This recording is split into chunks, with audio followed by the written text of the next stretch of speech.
that if we were to, I'm going to use the term pandemic, if we were to look at a real pandemic now, it's sleep and poor blood glucose management.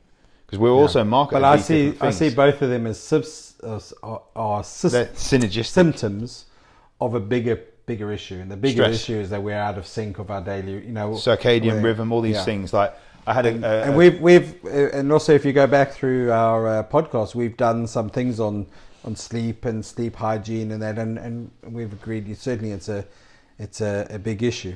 But the blood sugar levels is another way of highlighting I would, and how your body's functioning and coping with things. Yeah. This is a big statement to make, but I can't say it on a medical perspective, and obviously this is not your opinion as well. But no. If someone came to me and they had problems with migraine and they were on medication for it, I could get them off that medication. If someone had problems with their energy, I could get them off that with linking with their doctor for insurance purposes. I could get them off that, and the same with ADHD. I wouldn't say I'd get them off the medication, but I would get them very well managed to the point where they were able to get off the medication. So same with people with depression, same with people with anxiety. These are all massively, massively linked. And well, you see, because a lot of those things, I agree that to some degree I wouldn't.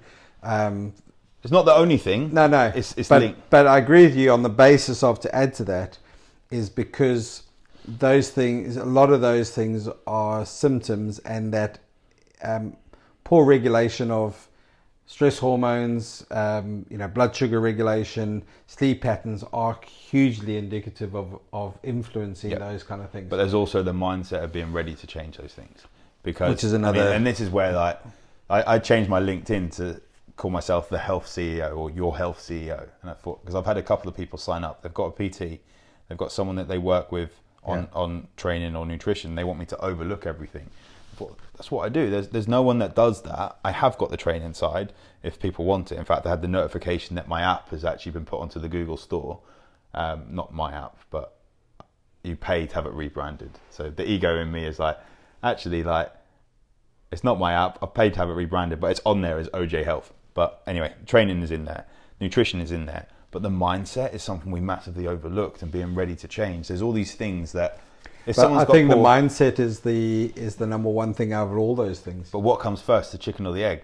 If the mindset we're not able to change very well because it's biochemically unbalanced, how do we biochemically balance that? Balance the sugars, and we have to have some form of supplementation. They've got problems with releasing dopamine, so we're always getting addictive problems.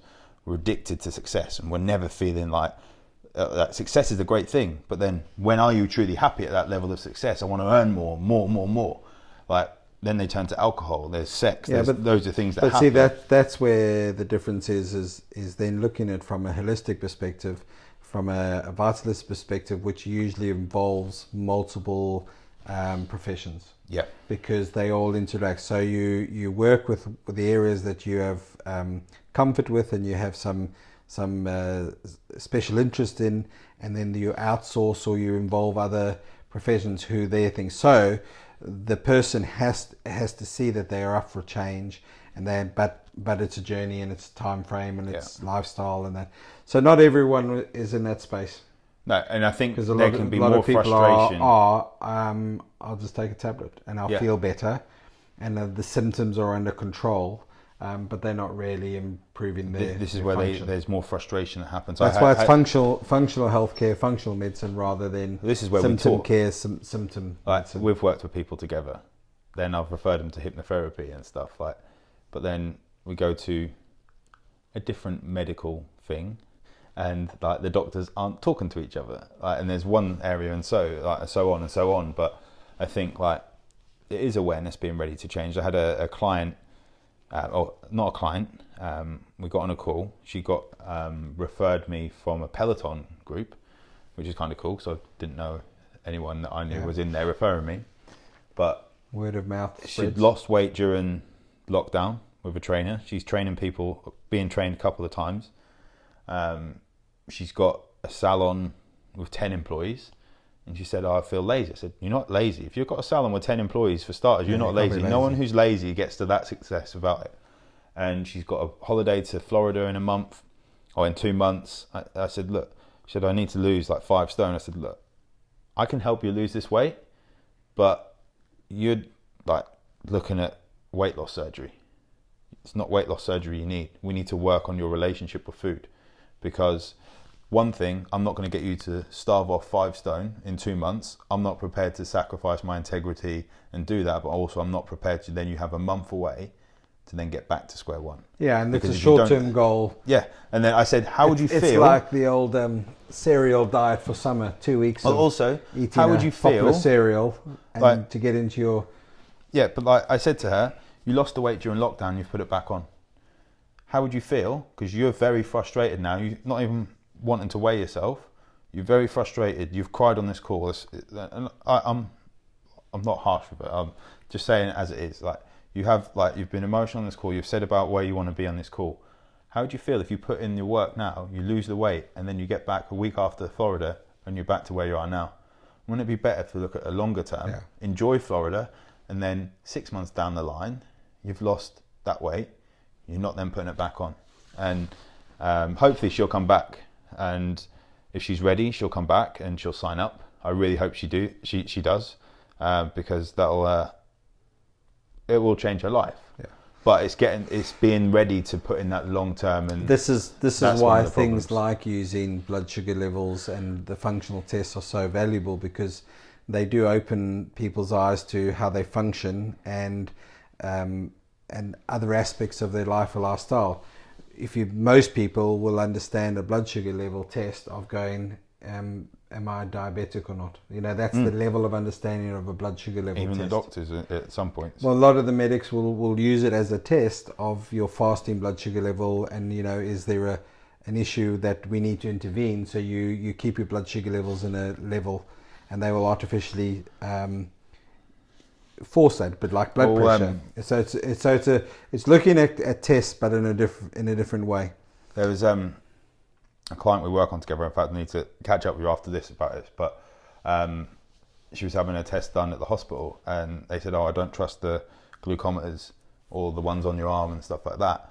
I would trust them more than the actual doctor's tests, because when we have these fasted glucose or blood tests, say you've got a 10-minute journey to the doctors, someone cuts you up at a roundabout, that then boosts your cortisol levels, boosts your blood sugar levels. Yeah.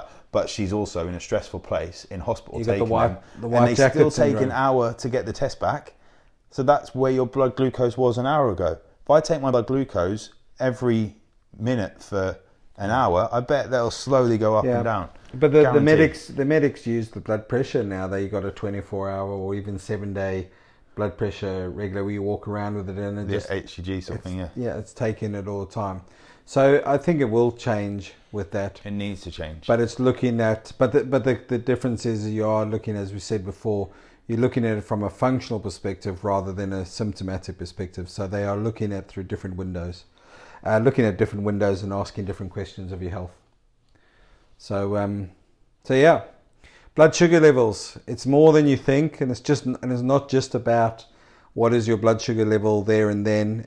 It does change, but like your blood pressure, it gives you an indicator and a window, and if there's any questions along that or on anything healthcare related. I want to just add something when we come to testing, that the Libras that I use, the Freestyle Libra 2, they're £50 for every 2 weeks, which is a lot of money for people.